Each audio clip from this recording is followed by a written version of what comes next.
Technician 775 here. Good evening, everyone. It's a Saturday night, and I was listening to the John Batchelor show on XM radio. Excuse me.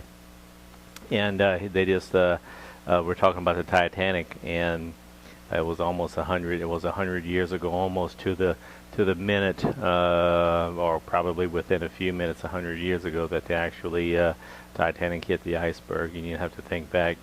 All those poor people that lost their life, so maybe a little bit of remembrance for them.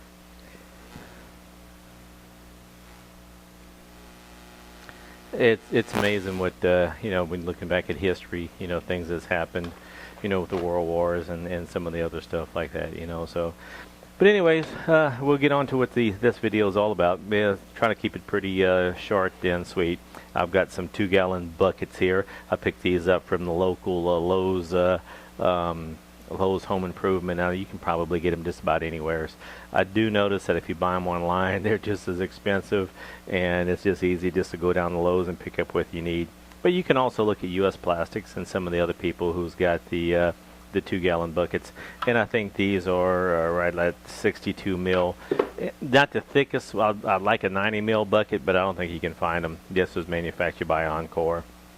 Anyways, I've got a 20-pound bag of Dugaze rice right here, and I'm finding that the 2-gallon buckets for a family of between 2 to 4 is going to be actually pretty good to store stuff in.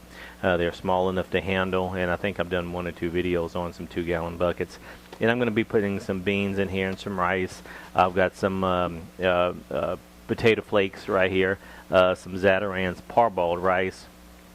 And I went to get some more rice from Walmart's, and they were out of it.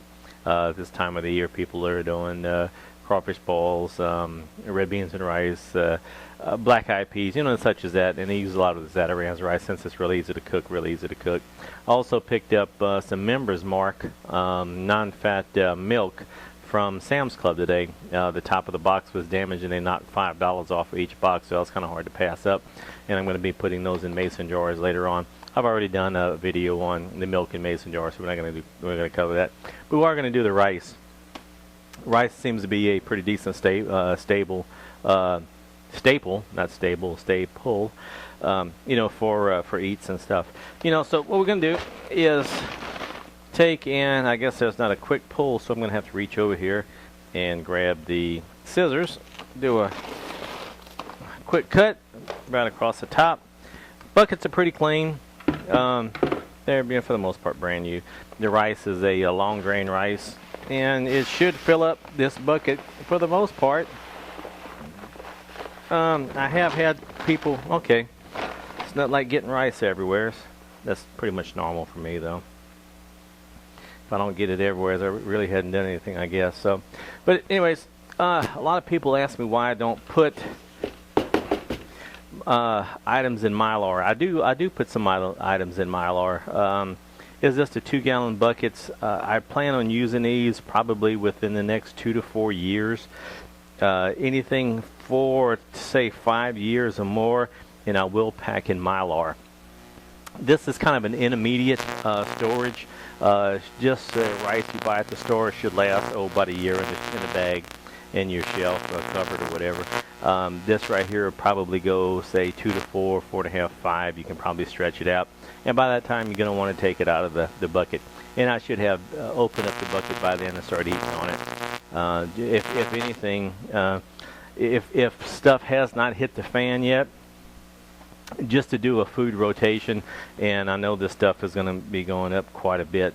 It's going up quite a bit since we first started doing this about a year and a half ago, and I know it's gone up a whole bunch since, what was it?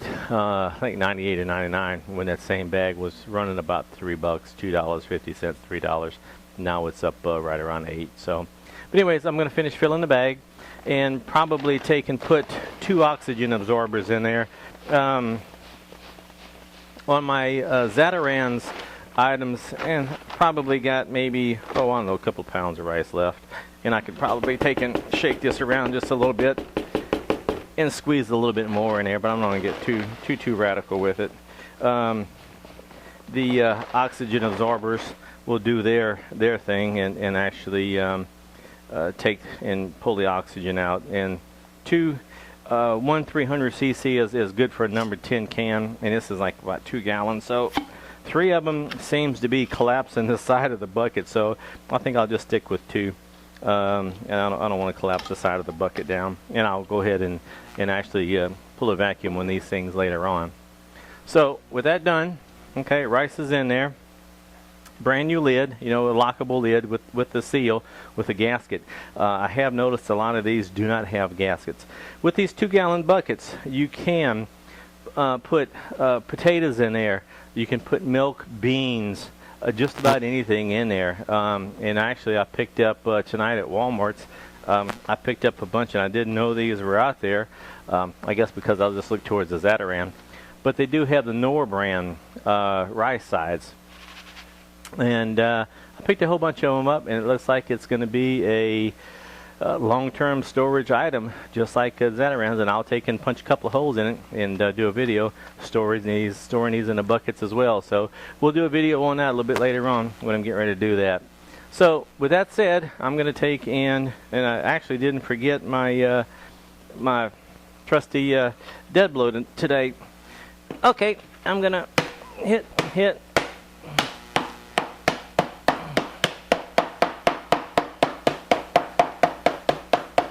Okay, all sealed up.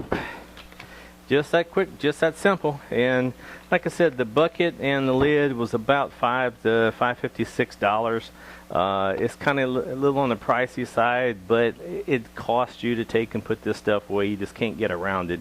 It irks me to no end that this stuff is that expensive, but with that said, this is Technician 775 saying thank you very much for watching and all the kind comments and everything else. And if anybody has any questions, please don't hesitate to give us a shout out.